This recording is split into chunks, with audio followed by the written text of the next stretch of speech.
اب آگے آ جاؤں تو سائفر کیس کے اندر واضح طور پر ہم نے کل فائل لی اور اس سے پتہ چلا.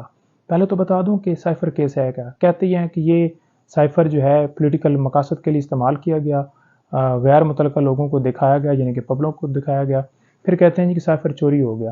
کبھی یہ بیان دیتے تھے کہ سائفر جو ہے وہ باہر سے آئے نہیں. اب شکر ہے وہ مان گئے کہ سائفر آیا، لیکن سائفر جو ہے کوڈڈ فارم میں اس وقت بھی فارن آفس کے اندر موجود ہے. اور یہ بات ہم تو کہہ ہی رہے تھے، خان صاحب بھی کہہ رہے تھے، لیکن ساتھ اب ایف آئی اے نے بھی اور سابقہ جو ہیں وہ انٹیریئر منسٹر صاحب، انہوں نے بھی یہ بات کی ہے کہ سائفر اور ادھر اوریجنل راز میں پڑا ہے. تو جب اس کو کیبنٹ نے قانونی طور پر ڈی کلاسیفائڈ کر دیا اور وہ کاپیاں 4 جو ہیں لیگلی طور پر تمام جگہوں پر گئیں، تو وہ کوڈڈ فارم تو نہ رہی. تو اس لیے سیکرٹ ایکٹ کی وائلیشن اس وقت ہوتی ہے یا اس وقت سیکرٹ ایکٹ لگتا ہے جب کوڈ جو ہیں یا کوئی اس طرح کی چیز جو ملک کے لیے جو سلامتی ہے اس کے اوپر خطرہ ہو، اس کوڈڈ فارم کو یا کوڈز کو شیئر کیا جائے. تو نہ تو یہاں پر کوڈ شیئر کیا گیا، ڈی کلاسیفائڈ کیا گیا اور لیگلی طور پر بتایا گیا کہ واقعی باہر سے دھمکی آئی اور ہماری چلتی پھرتی حکومت کو گرایا گیا. اب اس کے اندر کارروائی کیسے کی گئی؟ خان صاحب جیل کے اندر موجود ہیں، انہیں پتہ نہیں ہے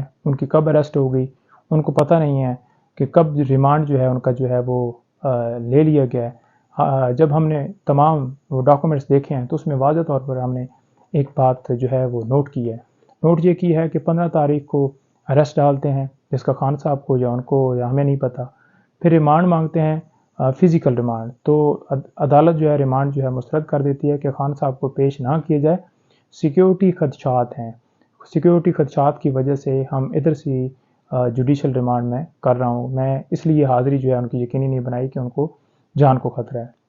اچھا، ایک طرف ہم اتنے عرصے سے چلا کے کہہ رہے تھے کہ خان صاحب کی جان کو خطرہ ہے، ان کے اوپر حملہ ہو چکا ہے، ان کی میڈیکلی جو ہے وہ ڈاکٹر نے بیڈ ریسٹ کا کہا ہے اور اس وقت وہ ٹریٹمنٹ کروا رہے ہیں، وہ آ نہیں سکتے. اور یہاں پر ان کی حاضری معافی نہیں دی جاتی تھی، وارنٹ نکالے جاتے تھے. 26 گھنٹے آپریشن بھی ہوا انہی وارنٹس کے چکر میں. تو دوسری طرف آج جو ہے وہی خود کہہ رہے ہیں کہ جناب آئیں. اور ایک طرف آپ دیکھ لیں کہ خان صاحب جو ہیں وہ ہم کہتے ہیں کہ پروڈیوس کریں یا ویڈیو لنک کے ذریعے حاضری لگائیں اور ان کی ضمانتیں خارج کر دی جاتی ہیں کہ خان صاحب آ کر پیش نہیں ہوئے. ٹھیک ہے جی. اور دوسری طرف آپ دیکھ لیں کہ یہاں پر ایسی کارروائی کی گئی ہے جو کہ ہمیں پتہ ہی نہیں ہے اور خود ہی انہوں نے سارا کچھ کر کے، حالانکہ جب بھی جوڈیشل ریمانڈ کرنا ہو تو ملزم کی جو ہے اٹینڈنس ضروری ہوتی ہے، ان کی موجودگی ضروری ہوتی ہے. ریمانڈ کا یہ اصول ہے، قانون یہ کہتا ہے، لیکن کوئی ان کی حاضری نہیں لگائے گی، نہ ان کو کوئی پتہ ہے. قانون یہ کہتا ہے کہ آئین کا آرٹیکل 10(1) جو ہے وہ واضح ہے کہ جب آپ کسی بندے کو اریسٹ کرتے ہیں یا کیا ہوتا ہے تو آپ نے اس کو بتانا ہے کہ آپ کی کسٹڈی اس وجہ سے ہے، آپ اس مقدمے میں اریسٹ ہیں، اس کو انفارمیشن دی جاتی ہے. لیکن نہ تو خان صاحب کو انفارمیشن دی گئی، نہ انہیں بتایا گیا کہ آپ اس مقدمے میں گرفتار ہیں، اور نہ ان کے وکلاء کو پتہ ہے. تو یہ کیسے پروسیس مکمل ہوا؟ 29 تاریخ کو ہم نے سوشل میڈیا کے اوپر دیکھا کہ اس طرح سے جو جج صاحب ہیں انہوں نے ایک لیٹر لکھا ہے سپرنٹینڈنٹ صاحب کو کہ 30 کو آ جائیں. تو وہ ہم جب ڈاکومنٹس ہم نے دیکھے تو ہم تو حیران رہ گئے کہ یہ کب گرفتاری ہوئی، کب ریمانڈ ہوا، قانونی طور پر کسی کو پتہ ہی نہیں ہے اور یہ کیسے ممکن ہے. لہٰذا ہم گئے اٹک جیل میں، خان صاحب سے ملاقات بھی ہوئی اور واضح طور پر وہاں پر ہم نے دیکھا، ساری صورتحال ان کے سامنے ڈسکس کی. معزز عدالت سے کہا کہ آپ کی کورٹ میں ہم نے جا کر پوچھا تھا کہ کیا خان صاحب کے حوالے سے، وہ غالباً 22 تھی یا 23 تھی، کہ خان صاحب کو کوئی گرفتاری یا ان کا ریمانڈ وغیرہ ہوا ہے؟ تو واضح طور پر آپ کی کورٹ نے کہا تھا کہ جی نہیں، ایسا کوئی پروسیس نہیں ہوا.